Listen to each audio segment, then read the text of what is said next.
these YouTube videos about this lady from England with her racist rant on the bus or the tram. I don't know what a tram is. I guess it's a British bus. Whatever. But I'm on the BBC website and it says she was arrested on suspicion of racially aggravated offense. I know what aggravated means. It means you're doing something that enhances a crime.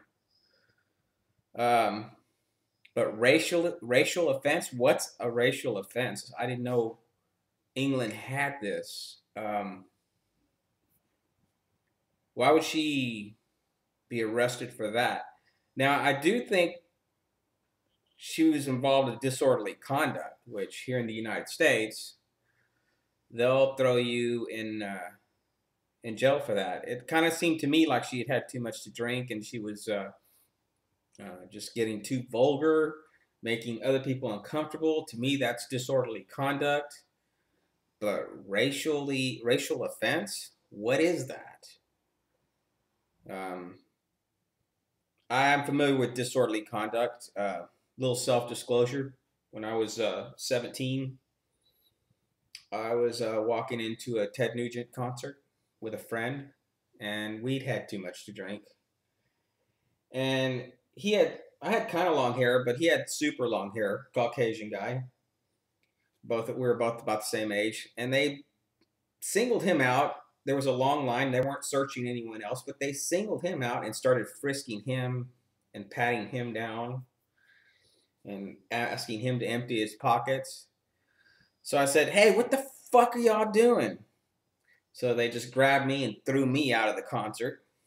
And so I went to the ticket booth and said, "Hey, you motherfuckers, I want my money back." And a cop heard me say that, and he threw the handcuffs on me and arrested me for disorderly conduct. So it kind of triggered a long-term memory while I'm watching this video of this lady, because it kind of looks like that's what she was guilty of. She was rude. I think she was drunk. She had her kid with her, so I don't know if they have CPS in England. I'm sure they have some version of that, Child Protective Services. They need to make sure that child is okay, because this lady's obviously exposing this child to a lot of danger. I know here in the U.S., if I went on a bus and started ranting about black people on the bus, or there's a lot of Hispanic here. If I just said, "Oh, you wetbacks need to go back," or said something rude like that,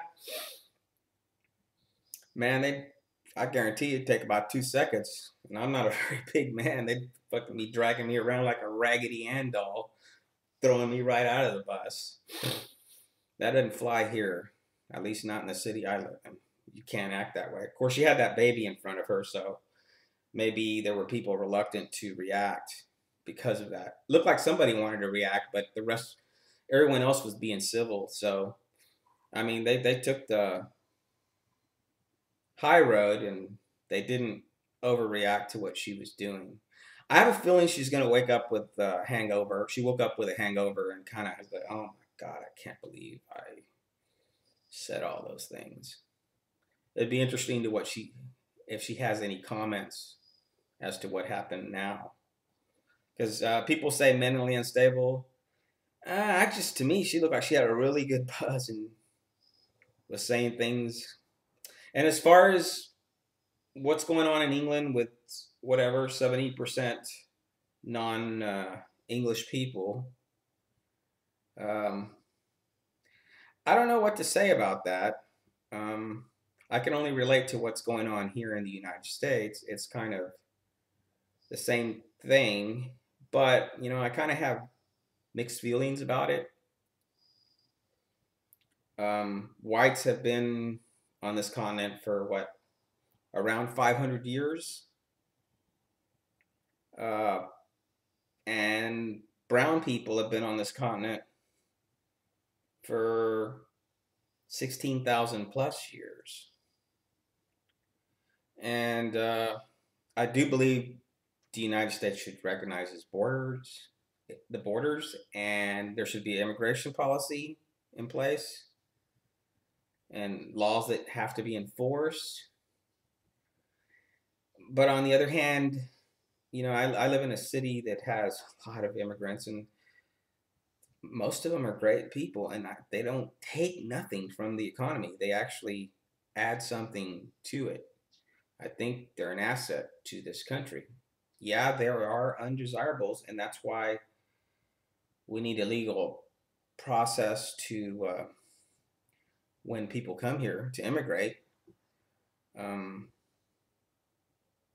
I mean, it is anarchy on the border. I mean, we just got a call from the hunters on the ranch that Border Patrol was chasing someone through our land. That Border Patrol crashed through our gate, messed up the fence. Um, the hunters were reporting they could hear immigrants in the background talking at night, communicating with each other. They were hiding in the brush. You know, I feel sorry for them because it's a very barren land out there in here in South Texas with the droughts and everything. And so if they don't have money or food, they're probably better off getting arrested, to be honest. I don't know if they would survive out there. But, like, I have mixed feelings. Whose continent is this? I guess I have mixed feelings because I'm mixed blood myself. Um, the Garcias in my family have been here in Texas, South Texas, since the 1860s. Many of them immigrated from Mexico, but they actually had ranch land here in Texas. But after the Treaty of Hidalgo and around the time of the Civil War, they decided to come here rather than risk losing their land. I have Palacios in my family that immigrated to San Antonio in the 1790s from Spain. I have Hancocks from England. So I'm kind of caught in the middle of all this debate on what to do. But some people like, I can't remember the name. What is the guy's name?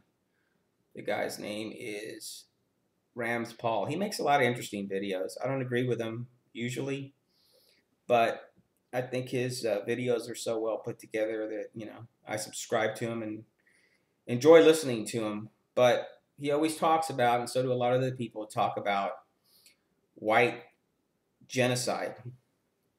But white people aren't having enough children to sustain a race. So how is that? They say that whites are being replaced by other people, but is that really true? It's more like white people, all these baby boomers didn't have babies or are not having babies. And so there's no one there, and there's obviously work to be done, and people are moving in. Now, that's not happening in places like Japan. Well, they're xenophobic. They have this negative attitude towards foreigners generally. I don't want to say all of them are like that, but many Japanese people are. Why aren't white people like that? I don't know. And then there's the other point of colonialism, what happened in Africa and the exploitation of resources, leaving a lot of these countries with nothing and leaving the rich 10% of the world with most of the resources. And so, yes, a lot of these people are scrambling to the countries where the resources are. So that's another way to look on it. But then, like I said, I have mixed feelings. Like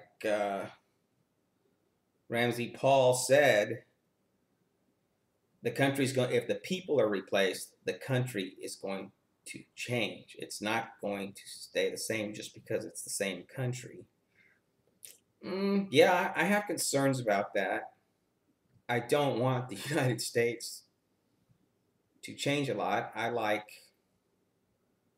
what has been created here, what has been built here, and the infrastructure. I like the technology, the standard of living. So, yeah, like I said, I have mixed feelings about all this. Just let me know what you think. That's what I think. I hope this British lady comes to her senses.